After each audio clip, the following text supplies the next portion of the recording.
Hello बच्चों, नमस्कार। कैसे हैं आप लोग? आशा करता हूँ आप सब बहुत ही अच्छे होंगे और शानदार होंगे, जबरदस्त होंगे बच्चों। तो बच्चों, आज के लेक्चर में हम बात करने वाले हैं नंबर सिस्टम। और नंबर सिस्टम की हम क्लास 9th की जो चैप्टर है नंबर सिस्टम, उसकी आज फर्स्ट एक्सरसाइज यानी 1.1 देखने वाले हैं।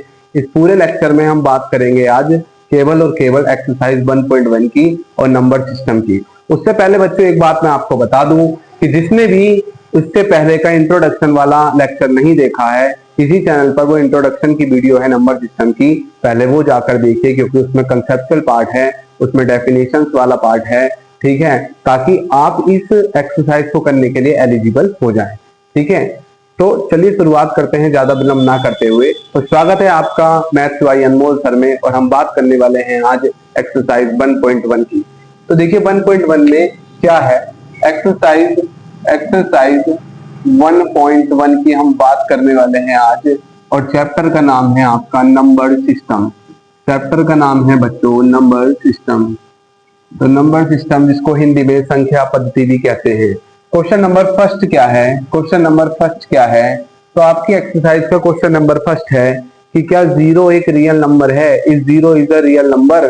क्या जीरो एक रियल नंबर है? हम उसको पी वाई क्यू की फॉर्म में लिख सकते हैं या नहीं लिख सकते हैं? सॉरी, जीरो एक रियल नहीं, जीरो एक रेशनल नंबर है या नहीं है, और उसको पी वाई क्यू की फॉर्म में लिखा जा सकता है या नहीं। देखिए हम बात करने वाले हैं रेशनल नंबर की। हम बात कर रहे हैं रेशनल नंबर की। तो रेशनल नंबर बेटा वो नंबर होते हैं जिनको हम पी वाई क्यू की फॉर्म में लिख सकते हैं। रेशनल नंबर वो नंबर होते हैं जिनको हम पी वाई क्यू की फॉर्म में लिख सकते हैं। और वेयर पी एंड क्यू क्या होते हैं? वेयर पी एंड क्यू क्या होते हैं? इंटीजर्स होते हैं। पी एंड क्यू आर क्या होते हैं? इंटीजर्स होते हैं। P and Q are integers, and Q is not equal to क्या होता है? Q is not equal to होता है जीरो। ये पूरी डेफिनेशन है रेशनल नंबर की। अब बात कर लेते हैं क्वेश्चन नंबर 1 में कि जीरो, क्या जीरो एक रेशनल नंबर हो सकता है या नहीं हो सकता है? तो रेशनल नंबर होने के लिए क्या जीरो को पी वाई क्यू की फॉर्म में लिख सकते हैं, और पी और क्यू दोनों इंटीजर होने चाहिए, और क्यू वहां पर जीरो भी नहीं होना चाहिए। तो हम बात करेंगे जीरो को हम ऐसे लिख सकते हैं क्या? जीरो को हम लिख सकते हैं 0/1। 0/1 हम इसको लिख सकते हैं क्या? तो हम जीरो को लिख सकते हैं 0/1। यानी कि अगर मैं इसकी कंपेयर करूं पी बाई क्यू से, तो यहाँ पे p यानी कि जो जीरो है वो भी एक इंटीजर है, और q यानी कि जो 1 है वो भी एक इंटीजर है। तो ये इतना तो सेटिस्फाई कर गया कि पी वाई क्यू की फॉर्म में है जीरो। जी हाँ, p और q इंटीजर है। हाँ, थर्ड वाला और देखो, क्या q जीरो है? क्या q जीरो नहीं है, p जीरो है। अच्छा, p जीरो हो सकता है बट q जीरो नहीं हो सकता है। तो क्वेश्चन नंबर फर्स्ट का आंसर है yes, zero is a rational number.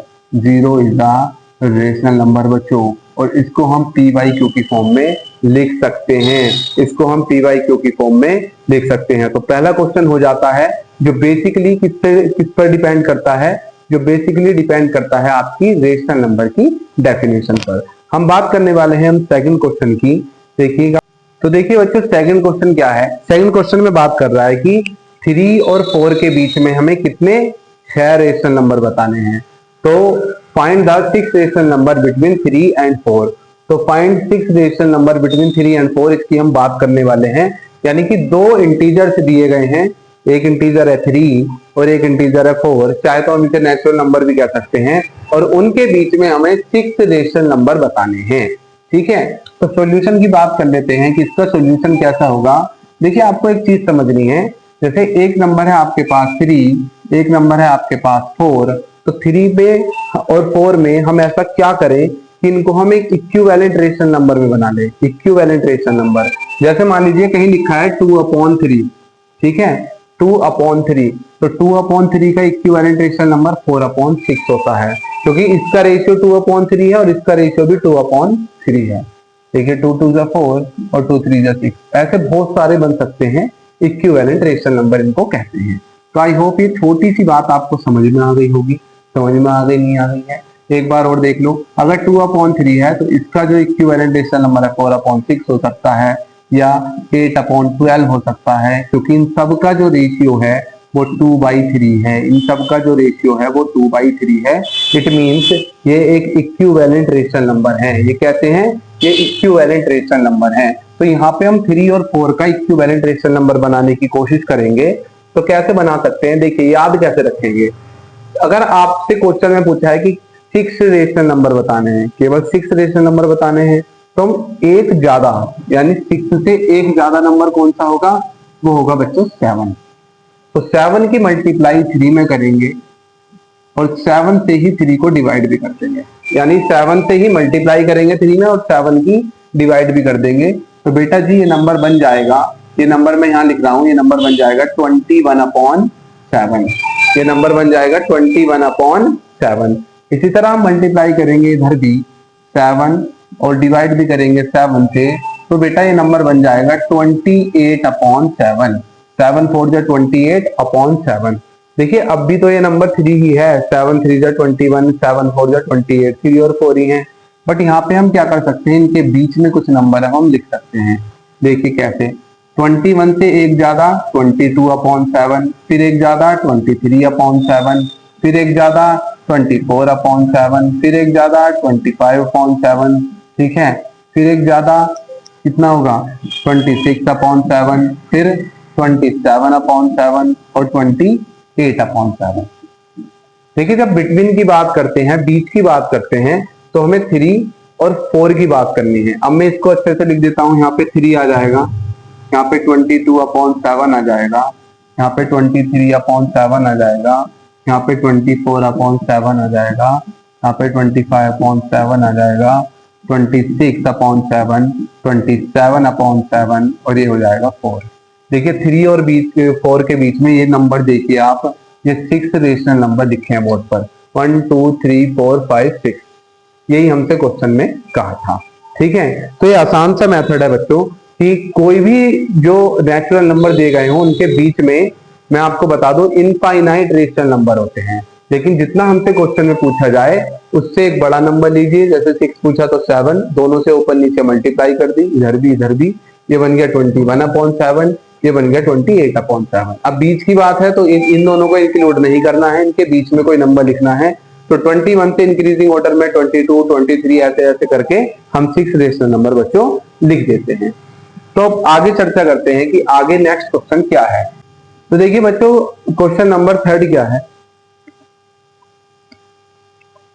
हाँ तो बच्चों देखो क्वेश्चन नंबर 3 क्या है कि हमको 5 रेशनल नंबर बताने हैं बिटवीन 3/5 एंड 4/5 के बीच में, यानी 3/5 और 4/5 के बीच में हमें कितने 5 रेशनल नंबर फाइंड आउट करने हैं। तो उसके लिए सेम मेथड है जो हमने क्वेश्चन नंबर 3 है, हमने जो क्वेश्चन नंबर 2 में लिया था कंसेप्ट, वही concept same as it is यहाँ पे अप्लाई कर देंगे। लेकिन कब, जब बेटा ये लाइक फ्रैक्शन में हो, ठीक है, कब, जब ये लाइक फ्रैक्शन में हो। लाइक फ्रैक्शन का मतलब है कि वो फ्रैक्शनल नंबर जिनके डिनोमिनेटर सेम होते हैं, इनके डिनोमिनेटर सेम है तो हम पता लगा लेते हैं। जैसे 6th 7th 8th में हम पता लगाते थे, क्वेश्चन आता था कि कौन सा फ्रैक्शन बड़ा है कौन सा छोटा है, तो हम उसके डिनोमिनेटर को सेम बनाकर फिर न्यूमरेटर देखते थे। मान लो यहाँ भी 5 है यहाँ भी 5 है, तो फिर जिसका जो क्या होता था न्यूमरेटर बड़ा होता था, वही जो फ्रैक्शन था वो बच्चों बड़ा होता था। जैसे यहाँ पे दोनों लाइक फ्रैक्शन है, इट मींस दोनों का जो डिनोमिनेटर है वो सेम है, तो बड़ा नंबर यहाँ पे 4/5 होगा। ये हम 6th 7th 8th का टॉपिक मैंने आपको थोड़ा सा बता दिया। तो ये कंसेप्ट जो एज इट इज हमने पीछे वाले क्वेश्चन में लगाया था, एज इट इज हम यहाँ अप्लाई इसको कर सकते हैं जब ये लाइक फ्रैक्शन वाली कंडीशन हो। अगर लाइक फ्रैक्शन नहीं है तो पहले लाइक फ्रैक्शन बनाना पड़ेगा। अगर इस तरह क्वेश्चन आ गया फिर ये मेथड अप्लाई करेंगे। तो 3/5 मैंने कहा था कि जितने नंबर चाहिए, जैसे मान लीजिए 5 चाहिए तो उससे एक ज्यादा नंबर, उससे ही मल्टीप्लाई करनी है और उससे ही डिवाइड करना है बच्चों। तो ये कितना आ जाएगा, 16 3 जा 18 और 6 5 जा 30। इसी तरह 4/5 में कर देंगे हम मल्टीप्लाई 6 से ऊपर नीचे और डिवाइड भी कर देंगे 6 से। तो ये कितना आएगा, ये हो जाएगा 24 और ये आ जाएगा बच्चों 30।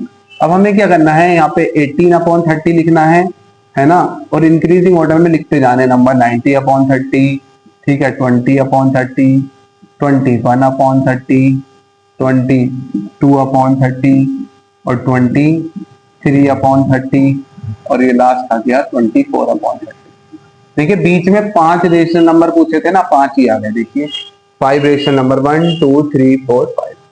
इसको चाहो तो आप डिवाइड करके लिख सकते हैं, जैसे इसको मैं लिख दूं डिवाइड करके तो ये आ जाएगा 6 3 जा और 6 5 यानी 3/5, फिर ये आ जाएगा 19/30 क्योंकि ये तो कट नहीं होगा, ये कट हो जाएगा, ये आ जाएगा 2/3, ये 3 से कट हो जाएगा 7/10, ये 2 से कट हो जाएगा 11/15, ये भी नहीं कट होगा 23/30 और ये हो जाएगा 4/5। तो देखिए 3/5 और 4/5 के बीच में ये 5 रेशनल नंबर आपके बोर्ड पर लिखे हुए हैं। कितना आसानी से आपने जान लिया कि 3/5 और 4/5 के बीच में हम कैसे 5 रेशनल नंबर फाइंड आउट कर सकते हैं। तो आई होप ये 3 क्वेश्चन आपको समझ में आए होंगे। अब देखते हैं हम 4th नंबर का क्वेश्चन।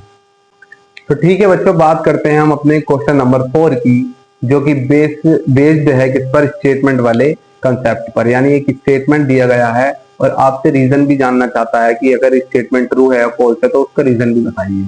ठीक है, तो बोर्ड पर ये 3 स्टेटमेंट मैंने लिख दिए हैं। जो क्वेश्चन नंबर 4 है आपकी एनसीईआरटी का चैप्टर 1 और उसकी एक्सरसाइज 1.1 की हम चर्चा कर रहे थे, उसमें क्वेश्चन नंबर 4 है, जिसमें 3 पार्ट एक स्टेटमेंट के रूप में दिए गए हैं। हमें इन तीनों का रीजन भी पता लगाना है और ये सही है या गलत ये भी पता लगाना है। देखिए पहला क्या है, सॉल्यूशन की बात कर रहे हैं फर्स्ट के लिए। तो बेटा पहला क्या है कि every natural number is a whole number. ये स्टेटमेंट का आंसर देने के लिए आपको 3 चीजों का पता होना चाहिए, यानी नेचुरल नंबर का पता होना चाहिए।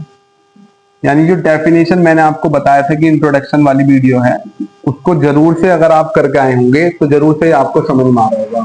फिर इंटीजर की बात कर रहे थे हम, और एक फिर रेशनल नंबर की बात कर रही थी। ये चारों नंबर से अगर आप फैमिलियर हैं तभी बेटा ये क्वेश्चन आप अच्छे से कर पाएंगे। देखिए नेचुरल नंबर स्टार्ट होता है 1 से और जाता है इंफिनिटी तक। इसी तरह होल नंबर 0 से स्टार्ट होकर कहां तक जाता है, इंफिनिटी तक। इंटीजर में पॉजिटिव होल नंबर भी आते हैं, निगेटिव होल नंबर भी आते हैं, है ना, और 0 भी आता है। रेशनल नंबर जिसको पी वाई क्यू की फॉर्म में लिख सके, where p and Q are integer और q is not equal to 0। यानी रेशनल नंबर जो है वो भी इंटीजर से ही मिलकर बने होते हैं। ठीक है, तो पहला स्टेटमेंट है, तो देखिए हम बात कर रहे हैं नेचुरल, होल और इंटीजर और रेशनल नंबर की। नेचुरल नंबर मैंने आपको बताया 1 से infinity, whole number 0 to infinity, integer negative, positive और 0। ठीक है, रेशनल जो इंटीजर हो उनको पी वाई क्यू की फॉर्म में लिखा जा सके, लेकिन अपॉन में 0 नहीं होना चाहिए, नहीं तो वो रेशनल नहीं होगा। पहला स्टेटमेंट अब देखो, every natural number is a whole number. ये कहना चाह रहा है कि क्या सभी जो नेचुरल नंबर है वो होल नंबर के अंदर आते हैं या नहीं आते हैं। तो देख लीजिए नेचुरल नंबर का सेट 1 से स्टार्ट है, जबकि होल का सेट 0 से स्टार्ट है। अगर मैं इस 0 को ढक लूं बेटा, इस 0 को अगर मैं ढक लेता हूं तो ये होल नंबर कहां से स्टार्ट हो गया, 1 से। यानी कि every natural number is a whole number. जितने भी नेचुरल नंबर हैं वो सारे कैसे होते हैं, होल नंबर होते हैं। नेचुरल नंबर के सेट को n से रिप्रेजेंट करते हैं, होल नंबर के सेट को w से रिप्रेजेंट करते हैं। तो जितने भी नेचुरल नंबर हैं वो सब क्या हैं, होल नंबर हैं। ठीक, आप ऐसे भी समझ सकते हैं कैसे कि मान लो नेचुरल नंबर का ये सर्कल है छोटा सा और बड़ा सर्कल है किसका, होल नंबर का। तो जो छोटा सर्कल है बड़े नंबर के अंदर आता है, इट मीन सारे नेचुरल नंबर होल नंबर होते हैं। सेकंड की बात करें, every integer is a whole number. क्या सभी इंटीजर होल नंबर होते हैं क्या सभी इंटीजर होल नंबर होते हैं क्या? बेटा एक बात ध्यान रखना, जो होल नंबर होते हैं वो 0 को मिला के पॉजिटिव नंबर होते हैं। सारे कितने नंबर होते हैं, पॉजिटिव। जबकि जो इंटीजर्स हैं वो तो बेटा निगेटिव भी होते हैं ना। तो सारे इंटीजर कैसे होल नंबर हो सकते हैं, सारे इंटीजर होल नंबर नहीं हो सकते। क्यों? क्योंकि बेटा इंटीजर का सेट जो है वो बड़ा है और होल नंबर का सेट जो है वो छोटा है। होल नंबर का सेट जो है वो छोटा है, तो होल नंबर का सेट में इंटीजर का सेट थोड़ी आ जाएगा। जैसे अगर मैं अलग अलग करके बात करूं तो मान लीजिए ये होल नंबर का सर्कल है और ये पूरा इंटीजर का सर्कल है, तो ये बड़ा वाला सर्कल छोटे वाले में नहीं आएगा, छोटा वाला बड़े वाले में आ जाएगा। तो इट मीन जो सारे इंटीजर हैं वो होल नंबर नहीं होते हैं। रीजन मैंने आपको बता दिया, since integers also have negative number but whole number can't, मतलब whole number does not have negative number. Integer रखते हैं बट होल नंबर नहीं रखते हैं, इसलिए नहीं है। फिर है every rational number is a whole number. क्या सारे रेशनल नंबर होल नंबर होते हैं, क्या सभी रेशनल नंबर होल नंबर होते हैं? देखिए एक एग्जांपल ही मैंने लिख रखा है, 2/3 या 3/5।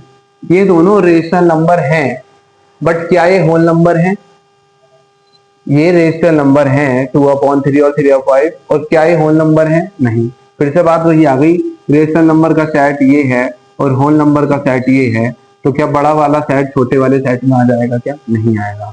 तो रेशनल नंबर बेटा फ्रैक्शन की फॉर्म में भी होते हैं, जबकि होल नंबर फ्रैक्शनल फॉर्म में नहीं होते हैं। फिर से वही बात, रेशनल नंबर में निगेटिव नंबर भी आ सकते हैं। क्यों? क्योंकि रेशनल नंबर इंटीजर से मिलकर बने होते हैं, और इंटीजर क्या होते हैं? निगेटिव भी होते हैं, जबकि होल नंबर तो पॉजिटिव होते हैं।